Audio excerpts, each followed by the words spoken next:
ഇപ്പം ഫുട്ബോളിൽ ഏത് രാജ്യത്തിന്റെ ഫാനാണ്? പോർച്ചുഗൽ. ഇപ്പൊ ഇത്തവണത്തെ യൂറോ കപ്പില് ഒരു ബെസ്റ്റ് പെർഫോമൻസ് നടത്തി നമ്മളെയൊക്കെ അത്ഭുതപ്പെടുത്താൻ പോകുന്ന ഒരു പ്ലെയർ ആരായിരിക്കും? റൊണാൾഡോ. റൊണാൾഡോ നമ്മളെ എപ്പോഴും അത്ഭുതപ്പെടുത്തിക്കൊണ്ടിരിക്കുന്ന ഒരു പ്ലെയർ അല്ല. അതല്ലാണ്ട് പുതുതായിട്ട് വളർന്നു വരുന്ന താരങ്ങളിലൊക്കെ അങ്ങനെ ഒരു പ്ലെയർ ആയിട്ട് ആരെയാണ് കാണുന്നത്? അത് അങ്ങനെയാണെങ്കിൽ സ്പെയിൻ്റെ യമാൽ പറയും. യമാൽ അപ്പോൾ ഇത്തവണ നമ്മളെല്ലാം ഞെട്ടിക്കുന്നതാണ് പറയുന്നത്. അപ്പം നമ്മൾ ഓൾറെഡി കണ്ടല്ലോ, ഇന്നലെ ആയാലും എന്തായാലും ഞെട്ടിക്കാൻ സാധ്യതയുണ്ട്. ഓക്കെ. ഇപ്പൊ ഇവിടെ ഏത് രാജ്യത്തിന്റെ ഫാനാണ്? ബ്രസീൽ. ബ്രസീൽ. അപ്പൊ കഴിഞ്ഞ യൂറോ കപ്പ് കഴിഞ്ഞ കോപ്പ അമേരിക്ക ഇപ്പോൾ അർജന്റീന അടിച്ച്, വേൾഡ് കപ്പ് അർജന്റീന അടിച്ച്. അപ്പോൾ ഇനിയും ഈ ഒരു കോപ്പയോട് അർജന്റീന അടിക്കുകയാണെങ്കിൽ നിങ്ങൾ ബ്രസീൽ ഫാൻസ് എന്ത് പറഞ്ഞായിരിക്കും പിടിച്ചു നിൽക്കുക? ഇപ്രാവശ്യം കപ്പ് ഞങ്ങൾ തന്നെ ഉണ്ട്.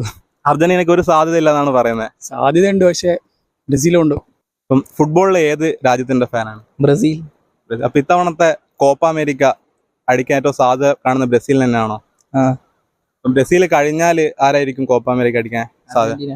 അർജന്റീന. അപ്പം എന്തായാലും നല്ലൊരു ടൈറ്റ് മത്സരം നമുക്ക് ഇപ്രാവശ്യത്തെ കോപ്പയെ പ്രതീക്ഷിക്കല്ലേ? അപ്പൊ ഇവിടെ ഏത്? പോർച്ചുഗൽ.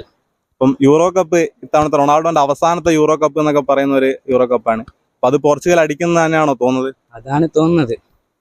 ഇപ്പൊ യൂറോ കപ്പിൽ നമ്മളെയൊക്കെ സർപ്രൈസ് ചെയ്തുകൊണ്ട് നന്നായിട്ട് അടിപൊളിയായിട്ട് കളിക്കാൻ സാധ്യതയുള്ള ഒരു വളർന്നു വരുന്ന ഒരു താരം ആരായിരിക്കും? Yamin Yamal.